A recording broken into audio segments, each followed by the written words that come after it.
ఒకప్పుడు యంత్రాలు మనిషి ఆదేశాల కోసం ఎదురు చూశాయి. ఇప్పుడు మనిషి జీవితాన్నే పాఠ్య పుస్తకంగా మార్చుకొని నేర్చుకుంటున్నాయి. ఒకప్పుడు రోబోలకు కోడ్లు రాసేవారు. ఇప్పుడు మనిషి కళ్ళతో రోబోలకు ప్రపంచాన్ని చూపిస్తున్నారు.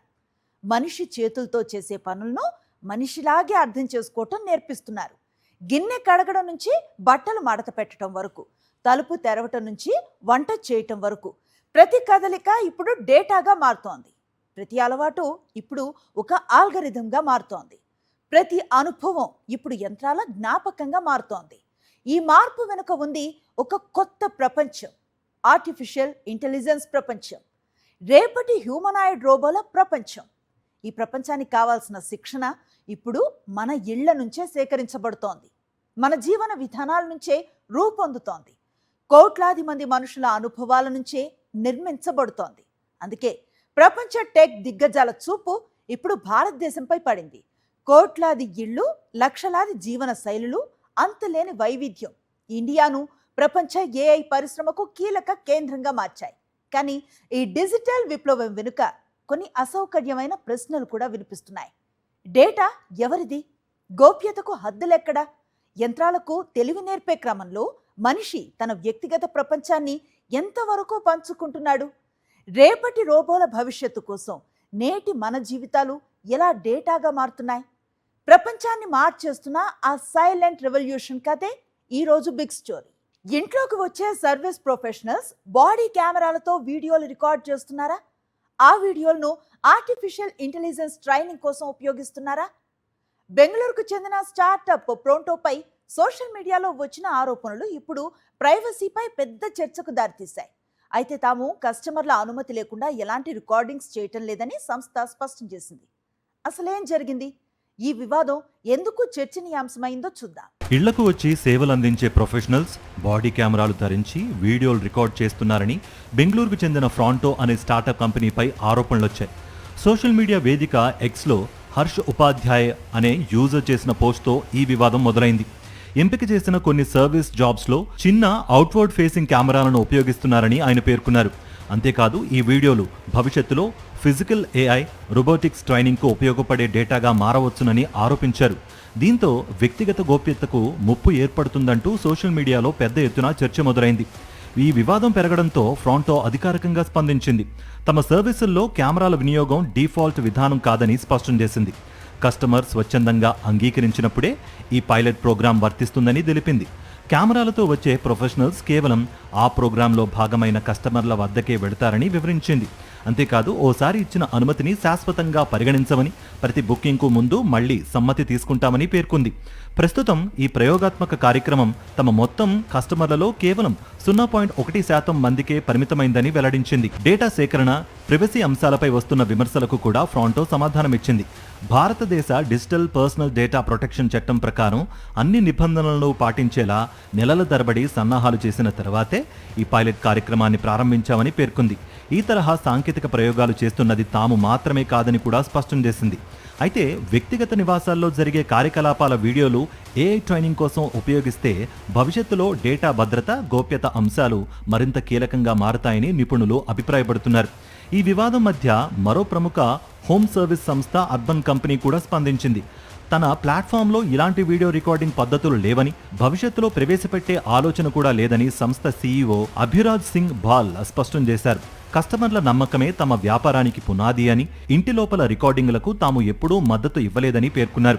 దీంతో ఏ అభివృద్ధి కోసం డేటా సేకరణ ఓవైపు, వ్యక్తిగత గోప్యత పరిరక్షణ మరోవైపు అనే చర్చ మళ్లీ తెరపైకొచ్చింది. సాంకేతిక పురోగతి ఎంత వేగంగా సాగుతున్నా వినియోగదారుల విశ్వాసం మరియు గోప్యతకు ప్రాధాన్యత ఇవ్వాల్సిందేనన్న అభిప్రాయం బలపడుతోంది.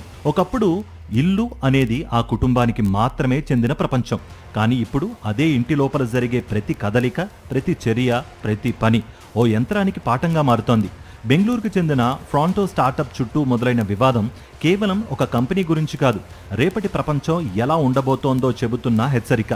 ఒక ఎలక్ట్రీషియన్, ఒక ప్లంబర్, ఒక క్లీనింగ్ ప్రొఫెషనల్ వీళ్ళు ఇంటికి వచ్చి పనిచేయడం కొత్త కాదు. కానీ ఇప్పుడు వారి భుజంపై లేదా ఛాతీపై అమర్చిన చిన్న కెమెరా అందరి దృష్టిని ఆకర్షిస్తోంది. ఈ కెమెరాలు కేవలం పని నాణ్యతను పరిశీలించడానికేనా, లేక రేపటి రోబోల మెదళ్లను నిర్మించడానికి ఉపయోగించే డేటా యంత్రమా అన్న ప్రశ్నలు తలెత్తుతున్నాయి. సోషల్ మీడియాలో బయటకు వచ్చిన వివరాలు ఫ్రాంటో సంస్థ ఇంటి పనుల వీడియోలను ఏఐ శిక్షణకు ఉపయోగిస్తోందనే అనుమానాలకు బలం చేకూరుస్తున్నాయి. అయితే సంస్థ వివరణ వేరుగా ఉంది. అనుమతి ఇచ్చిన కస్టమర్ల వద్ద మాత్రమే వీడియో రికార్డింగ్ జరుగుతుందని, ప్రతి బుకింగ్కు ముందే ప్రత్యేక సమ్మతి తీసుకుంటామని చెబుతోంది. మొత్తం వినియోగదారుల్లో కేవలం కొద్ది మందికే ఈ పైలట్ ప్రోగ్రాం వర్తిస్తోందని కూడా స్పష్టం చేసింది. అయినప్పటికీ ఒకసారి కెమెరా ఇంటి లోపలికి వస్తే ఆ ఫుటేజ్ ఎక్కడికి వెళుతోంది, ఎవరు చూస్తారు, ఎంతకాలం నిల్వ ఉంటుంది అనే ప్రశ్నలకు స్పష్టమైన సమాధానం లేకపోవడం వివాదాన్ని మరింత పెంచింది. ఇది కేవలం ఫ్రాంటో కథ కాదు. ప్రపంచవ్యాప్తంగా ఏఐ కంపెనీలు ఇప్పుడు రియల్ వరల్డ్ డేటా కోసం వేట మొదలుపెట్టాయి. యంత్రాలకు మనుషుల జీవితాన్ని నేర్పాలంటే మనుషుల జీవితాన్నే రికార్డ్ చేయాలి.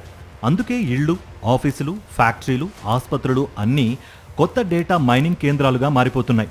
ఈ నేపథ్యంలో ఫ్రాంటో వివాదం భవిష్యత్తు ప్రపంచానికి అద్దం పట్టిన ఘటనగా మారింది.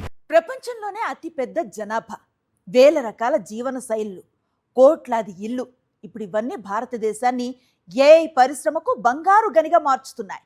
సిలికాన్ వ్యాలీ కలలను సాకారం చేస్తోంది ఇండియా డేటానే అంటున్నారు నిపుణులు. ఒక అమెరికన్ వంటగది, ఒక భారతీయ వంటగది రెండు వేరువేరు ప్రపంచాలు. పాత్రలు వేరు, పరికరాలు వేరు, పనుల తీరు వేరు. ప్రపంచవ్యాప్తంగా పనిచేసే రోబోలను తయారు చేయాలంటే ఈ వైవిధ్యాన్ని యంత్రాలు అర్థం చేసుకోవాలి. అందుకే భారత్లోని ఇళ్లు ఏఐ కంపెనీలకు అత్యంత విలువైన డేటా కేంద్రాలుగా మారిపోతున్నాయి. భారత్లో లక్షలాది మంది గిగ్ వర్కర్లు, టెక్నికల్ నిపుణులు అందుబాటులో ఉండడం కూడా దీనికి ప్రధాన కారణం.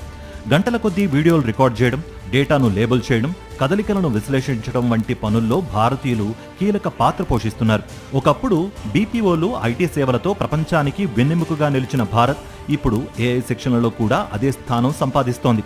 ఏఐ ట్రైనింగ్ వీడియోలు తయారు చేయడంలో భారత్ ముందుండడానికి మరో కారణం విస్తృత జీవన వైవిధ్యం. మెట్రో నగరాల నుంచి గ్రామాల వరకు, చిన్న గదుల నుంచి విలాసవంతమైన ఇళ్ల వరకు భారత్లోని ప్రతి వాతావరణం వేరు. ఈ వైవిధ్యాన్ని నేర్చుకున్న రోబో ప్రపంచంలోని ఏ దేశంలోనైనా పనిచేయగలదు. అందుకే భారతీయ డేటా విలువ రోజురోజుకు పెరిగిపోతోంది. నేటి ప్రపంచంలో చమురు ఎంత విలువైందో రేపటి ప్రపంచంలో డేటా అంత విలువైంది. ఆ డేటా నిల్వలు ఎక్కువగా ఉన్న దేశాల్లో భారత్ అగ్రస్థానంలో నిలుస్తోంది.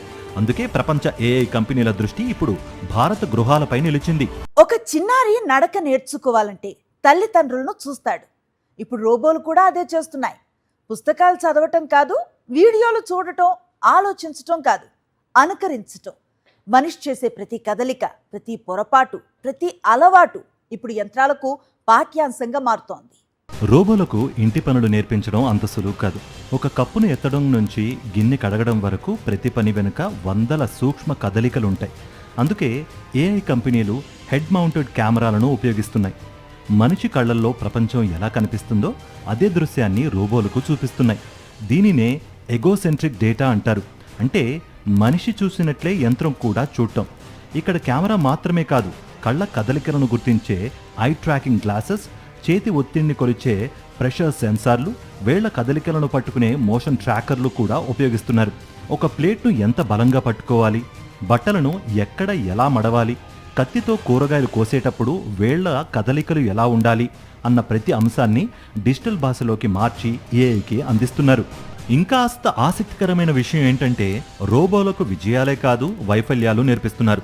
వస్తువు జారిపడితే ఎలా పట్టుకోవాలి, తప్పుగా బటన్ నొక్కితే ఎలా సరిచేయాలి, బట్టలు మడత పెడుతూ పొరపాటు జరిగితే ఎలా సర్దుకోవాలి వంటి సందర్భాలను ప్రత్యేకంగా రికార్డ్ చేస్తున్నారు. ఎందుకంటే తప్పు చేయని మనిషి లేనట్లే తప్పు నుంచి నేర్చుకోని రోబో కూడా ఉండకూడదు అనేది ఏఐ కంపెనీల లక్ష్యం. ఈ శిక్షణ ఫలితమే నేటి హ్యూమనాయిడ్ రోబోలు. ఒకప్పుడు కేవలం కదలడమే తెలిసిన యంత్రాలు ఇప్పుడు గిన్నెలు కడుగుతూ చెత్త కూడా పారేస్తున్నాయి, వంటగదిలో సహాయం చేస్తున్నాయి. రేపు మనిషి చేసే చాలా పనులను రోబోలు రీప్లేస్ చేసే రోజులు ఎంతో దగ్గరలో లేవు. ఒకప్పుడు రోబో అంటే ఫ్యాక్టరీలో బోల్టులు బిగించే యంత్రం. ఇప్పుడు రోబో అంటే మనిషి ఆకారంలో నడిచే సహాయకుడు. టెస్లా రూపొందిస్తున్న ఆప్టిమస్ అదే లక్ష్యంతో పుట్టిన హ్యూమనాయిడ్. చేతులు, కాళ్ళు, వేళ్లు, సమతుల్యత అన్నీ మనిషిని అనుకరించేలా రూపొందించారు. ఆప్టిమస్కు హై రెజల్యూషన్ కెమెరాలు కళ్ళుగా పనిచేస్తాయి. మెదడుగా పనిచేసేది న్యూరల్ నెట్వర్క్. స్పర్శను అర్థం చేసుకోవడానికి టాక్టైల్ సెన్సార్లు, చుట్టూ ఉన్న ప్రపంచాన్ని అంచనా వేయడానికి కంప్యూటర్ విజన్ వ్యవస్థ. ఇవన్నీ కలిపి యంత్రాన్ని జీవంలా ప్రవర్తించే స్థాయికి తీసుకువెడుతున్నాయి. వంట చేయడం, టేబుల్ తుడవడం, చెత్త బయట పారేయడం, వస్తువులను క్రమపద్ధతిలో అమర్చడం ఇవన్నీ ఆప్టిమస్ ఇప్పటికే ప్రదర్శించింది. ఆశ్చర్యకరమైన విషయం ఏంటంటే ఇవన్నీ కోడ్ లైన్లతో కాదు, మనుషుల వీడియోలను చూసి నేర్చుకున్న నైపుణ్యాలు. ఎలాన్ మస్క్ ఊహిస్తున్న భవిష్యత్తు స్పష్టంగా ఉంది. ప్రతి ఇంట్లో ఒక ఆప్టిమస్, ప్రతి కుటుంబానికి ఓ రోబోటిక్ సహాయకుడు. రేపటి పిల్లలు పని మనిషిని కాదు, రోబోను పిలిచే రోజులు ఎంతో దూరంలో లేవని టెక్ ప్రపంచం భావిస్తోంది. ఒక కెమెరా గదిలోకి వస్తే కేవలం దృశ్యాలే కాదు, మన జీవితం కూడా రికార్డ్ అవుతుంది. గోడలపై ఉన్న ఫోటోలు, పిల్లల కదలికలు, కుటుంబ సంభాషణలు, వ్యక్తిగత అలవాట్లు ఇవన్నీ అనుకోకుండా డిజిటల్ రికార్డులుగా మారే ఛాన్స్ ఉంటుంది. ప్రైవసీ నిపుణుల ఆందోళన కూడా ఇదే. ఓసారి డేటా బయటకు వెళితే తిరిగి తీసుకురాలేం. ఓసారి సర్వర్లో నిలవైతే దాన్ని ఎవరో ఉపయోగిస్తారో పూర్తిగా నియంత్రించడం కష్టం.